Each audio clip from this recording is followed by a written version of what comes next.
大乡亲啊，咱的边境要来解封咯，分2阶段。第一阶段明仔载实施，明仔载开始，机场来取消掉喙烂 PCR 的体检，改发4剂快筛剂。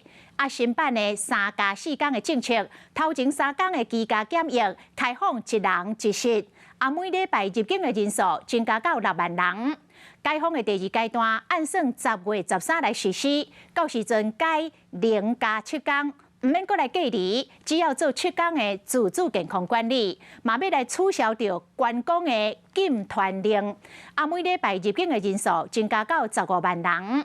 行政院长苏贞昌伊讲，上紧明仔载指挥中心就会正式来公布这个边境解封的措施。民众赶大包小包，疫情受到控制，机场的人有慢慢变多。明仔载开始，机场唔能免做 PCR， 每礼拜入境人数增加到6万人。免签证国家游客无需要申请地当入境。当时台湾门才会解禁。行政院长苏贞昌来到机场视察时阵讲：紧啊！有可能明天由指挥中心来宣布，一如当初的预告，在10月13号开放国门。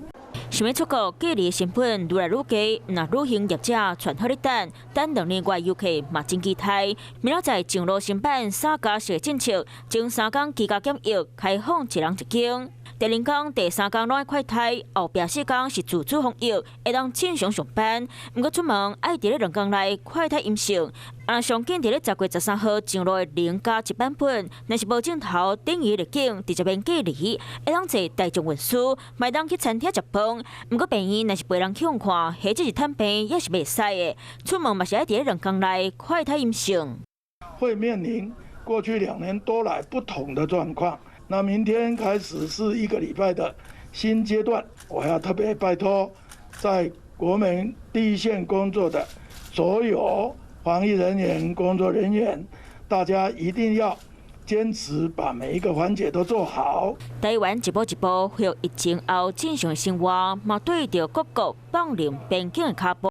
Hello， 大家好，我是乃瑜，要教给大家2个任务。第一个，华视新闻的脸书专页，你按赞了吗？还有华视新闻的 YouTube 频道，赶紧订阅起来，还要记得按赞，开启小铃铛哦。